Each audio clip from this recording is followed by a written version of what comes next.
नीलाम्बुजश्यामलकोमलाङ्गं सीता समारोपितवामभागं प्राणो महासायकचारुचापं प्राणो महासायकचारुचापं नमामि रामं रघुवंशनाथं नमामि रामं रघुवंशनाथं नमामि रामं रघुवंशनाथं मङ्गलं मङ्गलं रघुनाथ मङ्गलं मङ्गलं मङ्गलं रघुनाथ मङ्गलं मङ्गलं मङ्गलं सीतापति मङ्गलं ओ मङ्गलं मङ्गलं सीतापति मङ्गलं मङ्गलं मङ्गलं रघुनाथ मङ्गलं बोल मङ्गलं मङ्गलं रघुनाथ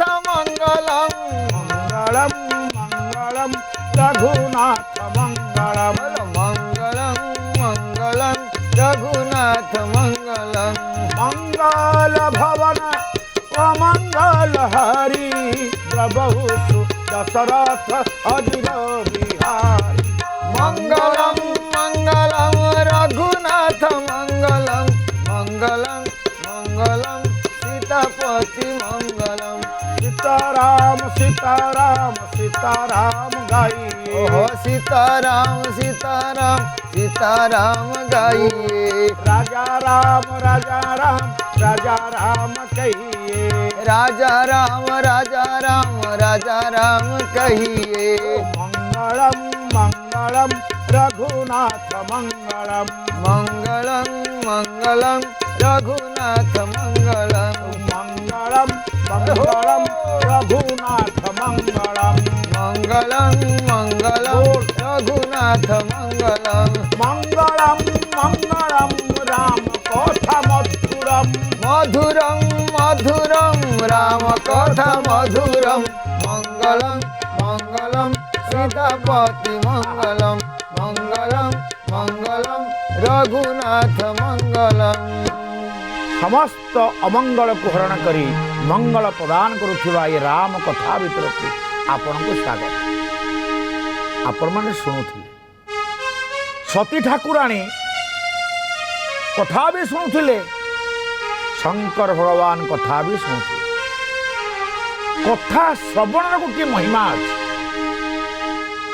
जे जेउ भावनार व्यक्ति जेमितिया कथा कहिले सी ता भावना अनुसार बुझिब शिवंक भावना होची निरहंकारी उदार चरित्र तेणु अगस्त्य पूजा कले सती कौन विचार कले जे मो ठारू कम ज्ञान हेतु सती ठाकुराणी भावुचंती मो स्वामी ठारू ज्ञान रे कम हेतु ये बाबाजी मो स्वामी की पूजा कर किंतु सन्थ पूजा कर क्यों ज्ञान रे ज्ञानी क्या कहा जाए नहीं ज्ञान न सदृशम पवित्र विद्यते जहाँ पाखे ज्ञानर अभिमान न थाए ज्ञानी ताकू ही कहा जाए जहाँ पाखे ज्ञानर टिके भी अभिमान न थाए तेणु अगस्त्य महामुनि ज्ञानर अभिमान शून्य हुई निरहंकार उदार राम कथा प्रेमी शंकर भगवान को वंदना कर अहंकार बीज बपन होता सती हृदय रे ये भावना आसब कौटू तेणु कथा शुणिले ना आम सब कली जुगर अधिवास यार एक ज्वलंत उदाहरण आपण देवी अवधपुरी प्रसाद प्रवचन होता प्रवक्ता होती वशिष्ठ वशिष्ठ होती कथावाचक श्रोता को माने भगवान राम लक्ष्मण भरत शत्रुघ्न कैकेयी माँ सुमित्रा माँ कौशल्या माँ राजा दशरथ पात्र मंत्री एमती कि मंथरा शुणुची माने अयोध्या जो माने बसवास करुचंती समस्ते कथा शुणिला वाला वशिष्ठ महामुनि कथा कहते एटी तो अगस्त्य कथा कहते शिव शुणिले सती शुणिले ना କଥାର ପ୍ରଭାବ କେମିତି ପଡ଼େ ଦେଖନ୍ତୁ। ଆପଣମାନେ ଧ୍ୟାନ ସେ ଶୁଣନ୍ତୁ। ସେଦିନ ବଶିଷ୍ଠ ମହାମୁନି ଗୋଟିଏ ପ୍ରସଙ୍ଗ ଆଲୋଚନା କରୁଥିଲେ। ସେ ପ୍ରସଙ୍ଗଟି ଥିଲା ଭଗବାନ ସୂର୍ଯ୍ୟନାରାୟଣ ଯେଉଁ ରଥରେ ଯାତ୍ରା କରୁଛନ୍ତି, ଯେଉଁ ସପ୍ତାଶ୍ୱ 7ଟି ଘୋଡ଼ା ଅଛନ୍ତି ସୂର୍ଯ୍ୟଙ୍କ ରଥରେ, କଦ୍ରୁ ଏବଂ ବିନତା ଇଏ ହେଉଛନ୍ତି 2 ସଉତୁଣୀ। କଦ୍ରୁ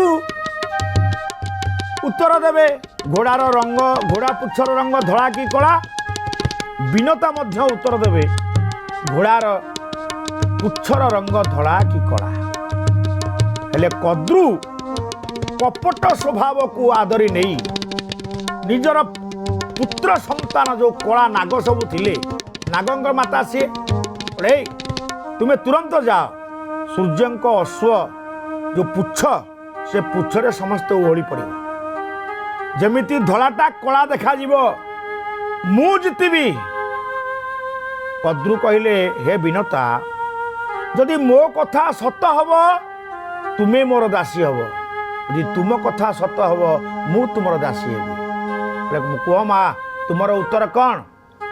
ନା ସୂର୍ଯ୍ୟଙ୍କର ଅଶ୍ୱର ପୁଚ୍ଛର ରଙ୍ଗ ହେଉଛି କଳା। ବିନତା କହିଲେ, ନାଇଁ ମା, ନାଇଁ ଅପା, ସେ ଅଶ୍ୱଙ୍କର ପୁଚ୍ଛର ରଙ୍ଗ ହେଉଛି ଧଳା। ଦେଖିଲ, ଦେଖିଦେଲେ ଅଶ୍ୱମାନଙ୍କର ପୁଚ୍ଛର ରଙ୍ଗ କଳା ଦେଖାଯାଉଛି। ଶ୍ଵେତବର୍ଣ୍ଣ ଯେ କୃଷ୍ଣ ହେଲା, ବିନତା ପଣରେ ହାରିଲା। ଖଟିଲା କଦ୍ରୁ ଦାସୀ ପଣେ, ହରି ଦାସୀ ପଣେ, କପଟ ଜ୍ଞାନର ପ୍ରମାଣେ। গোবিন্দ গোবিন্দ গোবিন্দ গোবিন্দ গোবিন্দ মধু গড়ুছি মকরন্দ। শ্বেতব ন যে কৃষ্ণ হেলা, বিনতা পণ প্রেহারিলা।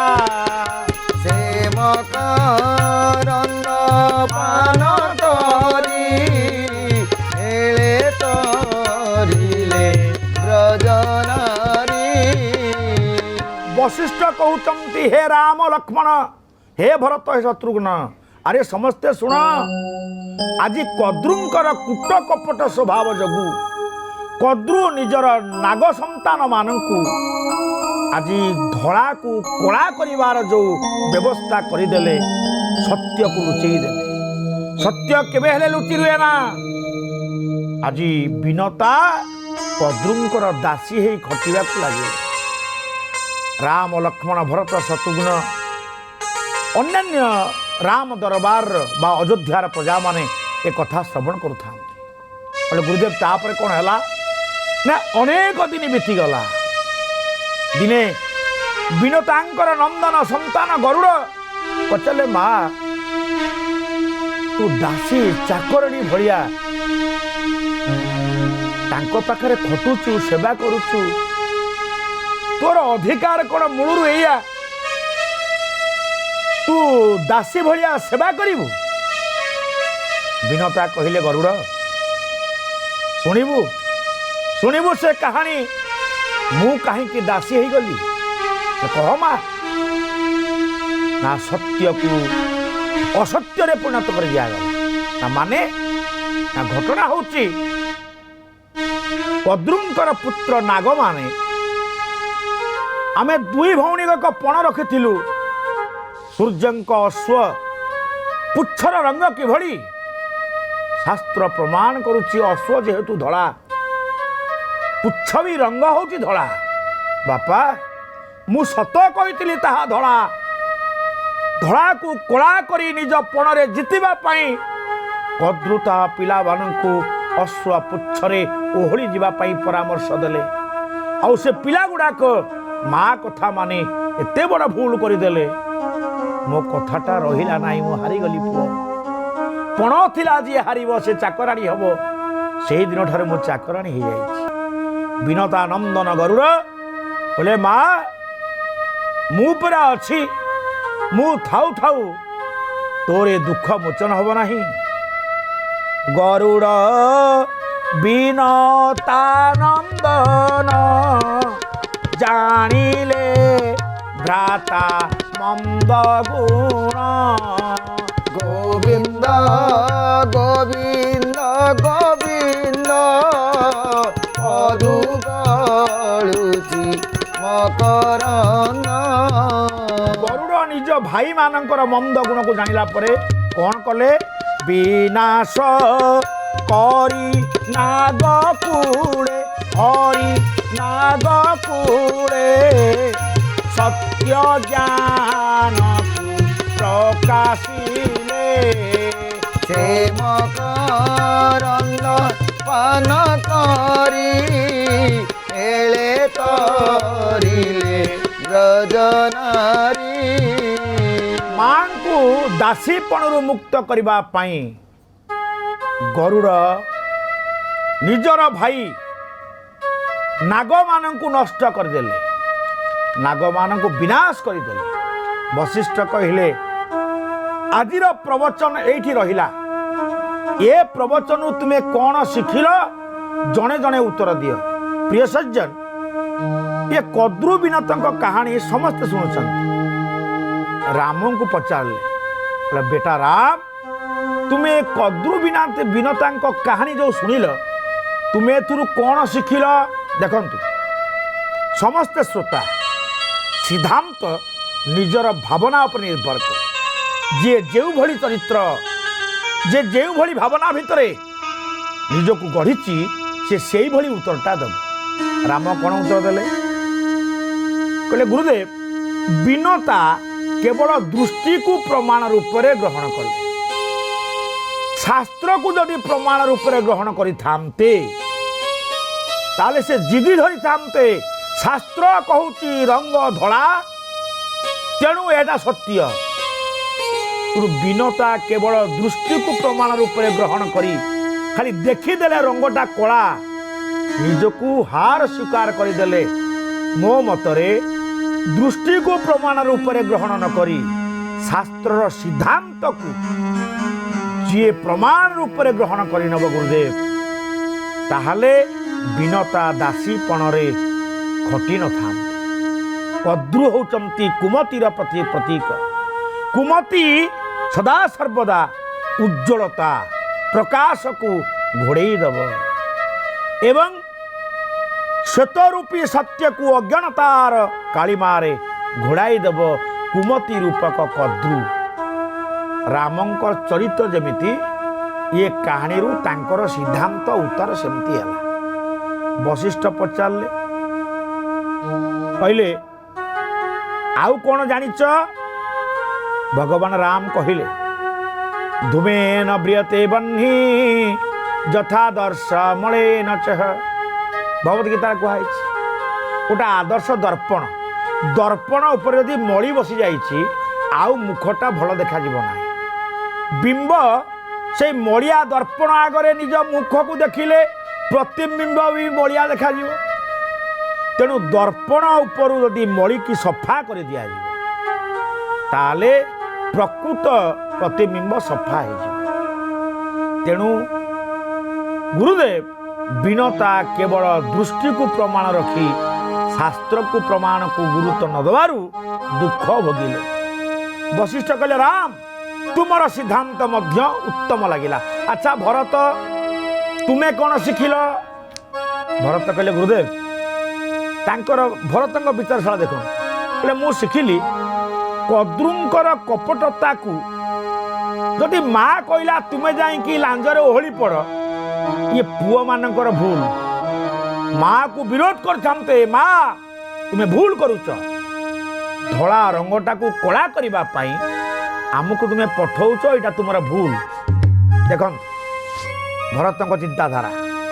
କୈକେୟୀ ମା ବର ମାଗିକିରି ରାମଙ୍କୁ ବଣକୁ ପଠେଇଛନ୍ତି, ଭରତ ମାଆକୁ ବିଗିଲେ ନାହିଁ।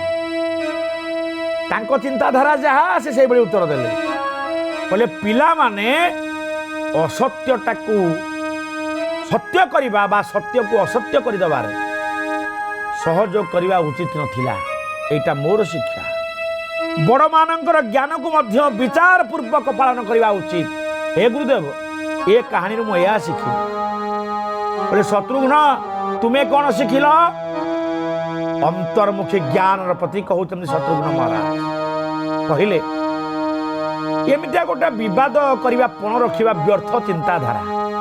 ଘୋଡ଼ାର ରଙ୍ଗ କଳା କି ଧରା, ଯିଏ ସତ କହିବ ସେ ତା ପାଖରେ ପାଦରେ ଖଟିବ, ଏଟା ବ୍ୟର୍ଥ ଚିନ୍ତାଧାରା। ଏ ଶତ୍ରୁଘ୍ନଙ୍କ ବିଚାର। କହିଲେ ମୌନ ରହି ଉତ୍ତମ ବିଚାର ଯୁକ୍ତ ହୋଇ ଜୀବନକୁ ଜୀବନଚର୍ଯ୍ୟାକୁ ଆଗେଇ ନେବା ଆମମାନଙ୍କର ପରମ କର୍ତ୍ତବ୍ୟ ଗୁରୁଦେବ। ତେଣୁ ମୁଁ ଏ କଥାରୁ ଏତିକି ଶିଖିଲି, ଏମିତିଆ ନିରର୍ଥକ ପଣ କରିବା ଉଚିତ ନୁହେଁ। ଶତ୍ରୁଘ୍ନ ତାଙ୍କ ଭାବନା ଅନୁସାରେ ଏ କାହାଣୀର ସିଦ୍ଧାନ୍ତକୁ ରଖିଲେ। ଲକ୍ଷ୍ମଣ ତୁମେ କ'ଣ ଶିଖିଲ? ଲକ୍ଷ୍ମଣ କହିଲେ କଦ୍ରୁଙ୍କ ଅପରାଧ ହେତୁ ଗରୁଡ଼ ତାଙ୍କ ପୁତ୍ର ସର୍ପମାନଙ୍କୁ ବିନାଶ କଲେ। ଗୁରୁଦେବ ମୁଁ ଏକଥା ଜାଣିଛି, ଗରୁଡ଼ ସିନା କଦ୍ରୁଙ୍କର ପୁତ୍ର ସାପମାନଙ୍କୁ ମାରିଦେଲେ, ଦେଖିବା ଗରୁଡ଼ ସତ ଚେଷ୍ଟା କରି ଅନନ୍ତ ନାଗକୁ ବିନାଶ କରିପାରିବେ?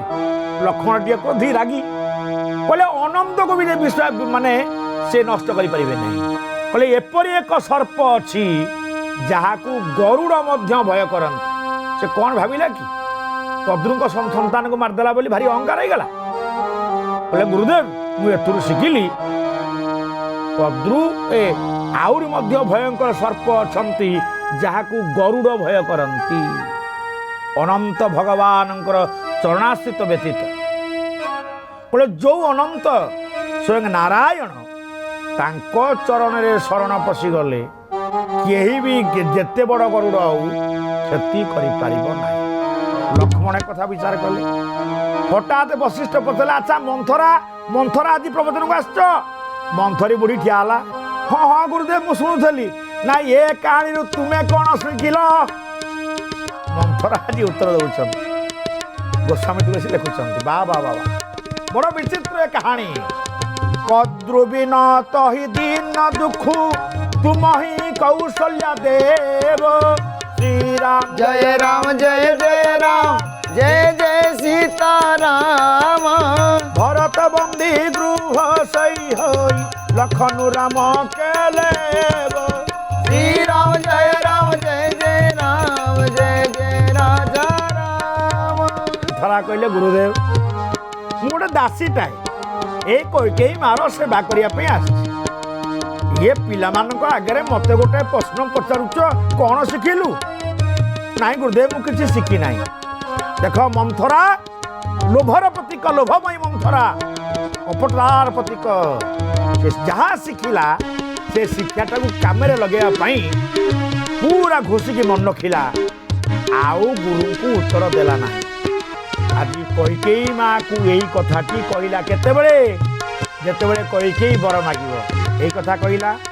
କଦ୍ରୁବିନ ତହି ଦିନ ଦୁଃଖ ତୁମ ହିଁ କୌଶଲ୍ୟା ଦେବ।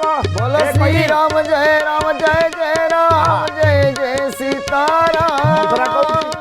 କୈକେୟୀ ଶୁଣୁ, କଦ୍ରୁ ଯେମିତି ବିନତାକୁ ଦୁଃଖ ଦେଇଥିଲେ କୌଶଲ୍ୟା ତୁମକୁ ସେମିତି ଦୁଃଖ ଦେବେ। ରାମ ରାଜା ହବ, ଲକ୍ଷ୍ମଣ ହବ ମନ୍ତ୍ରୀ, ତୋ ପୁଅ ଭରତ ଘୋଡ଼ା ଶାଳ ଜଗିବ। ମନ୍ଥରା ଶିଖିଲା ଇଆ। ହେ ମୋର ପ୍ରିୟ ସଜ୍ଜନ, କଥା ପ୍ରସଙ୍ଗରୁ ଶ୍ରବଣ କରିସାରିବା ପରେ ଆପଣମାନେ ଆପଣଙ୍କର ଚିନ୍ତାଧାରା ଅନୁସାରେ କଥାର ସିଦ୍ଧାନ୍ତକୁ ଗ୍ରହଣ କରୁଛନ୍ତି। ସେ ସିଦ୍ଧାନ୍ତ ଆପଣଙ୍କର ଜୀବନଚର୍ଯ୍ୟାକୁ ମଙ୍ଗଳମୟ କରିବ କି ଆପଣ ଜୀବନଚର୍ଯ୍ୟାକୁ ଦୁର୍ବିଷହ କରିଦିବ ତାହା ଆପଣଙ୍କ ଉପରେ ବିଚାର କରେ। ସେଇଥିପାଇଁ ତ ରାମଚରିତ୍ର ଆମର ଆବଶ୍ୟକତା ଅଛି। ଆମେ ରାମଚରିତ୍ରରେ ଆଦର୍ଶିତ ହେବା। ଏହି କଥା ଭଗବାନ ଶଙ୍କର ମଧ୍ୟ ବିଚାର କରିଛନ୍ତି। ରାମ କଥା ମୁନି ବର୍ଜବ ଖାଣି ଶୁନି ମହେଶ ରାମ ସୁକୁମାନି। श्री राम जय जय राम जय रघुनंदन जय घनश्याम।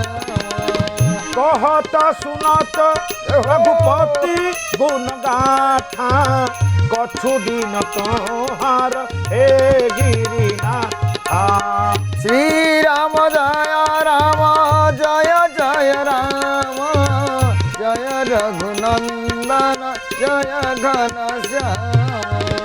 कहत सुनत रघुपति गुण गाथा शुणिला वाला कहिला परा उभय शंकर भगवान अगस्ती महामुनि शिव ठाकुरे प्रश्नोत्तर छल रामायण कथा श्रवण कर सारा किछि दिन अगस्ती आश्रम रहिले यात्रा आरंभ कले मुनि सन विदा मागी त्रिपुरारी श्री राम जय जय राम काले भवन संग दक्ष कुमारी जय रघुनंदन जय घनश्याम। आनंद कंद भगवान की जय। अगस्ती मुनि आश्रम शंकर भगवान सती को सांगरे धरी जिते कैलाश कंदर को फेरी कहूँ ना गोस्वामी लिखिले कथा शुणिया को आसला बेले सती लिखिले जगत जननी भवानी कथारू घर को फेरला बेले कहते शिवं सहित दक्ष झील जाऊँ अर्थात राम कथा प्रति विमुख मानक अहंकारी बोली कहा जाए ये मो प्रभु कथा शुणिले नहीं मु कवि हेले मध्य लेखनी रे तांकु आउ भवानी बोली कहबी नहीं श्रोता तालिकारु भगवान तांकु काटी देले छपी पकई देले ये आउ राम कथार श्रोता यात्रा करुचंती कौन हला मु कहिछि ना जुग होछि त्रेतया स्थान होछि दंडकारण्य आउ से समय भगवान राम रूप रे अवतार नहीं तेहि अवसर भन जनम ही भारा हरि रघुवंश अवतारा श्री राम जय जय राम जय रघुनंदन जय जेहेतु तृतीया युग राम अवतार नहीं दंडकारण्य रे वनवास करुछंती रावण सीता को हरण कर नहीं जाइछि राम लक्ष्मण कांदी कांदी सीता को खोजिकी जो दंडकारण्य भितरे यात्रा करुछंती सेई दंडकारण्य रे शिव एवं सती कैलाश को फेरुछंती राम कथा श्रवणर महिमा राम को दर्शन याज्ञवल्क्य कहते हे भरद्वाज कौन बुझिल ना प्रभु आउरी विस्तार कहतु शुणा प्रिय सज्जन शिव राम को देखिला परे कौन घटना घटिला परवर्ती मुहूर्त आपण मैंने श्रवण करेंगे दीवार नाम कीर्तन श्री राम जय जय राम श्री राम जय जय राम मंगल भवनाय अमंगल हारी श्री राम जय जय राम द्रवौ सुदशरथ अजिर बिहारी श्री राम जय जय राम श्री राम जय जय राम जय रघुनंदन जय घनश्याम बोल श्री राम जय जय रघुनंदन जय घनश्याम। आनंद कंद भगवान की जय।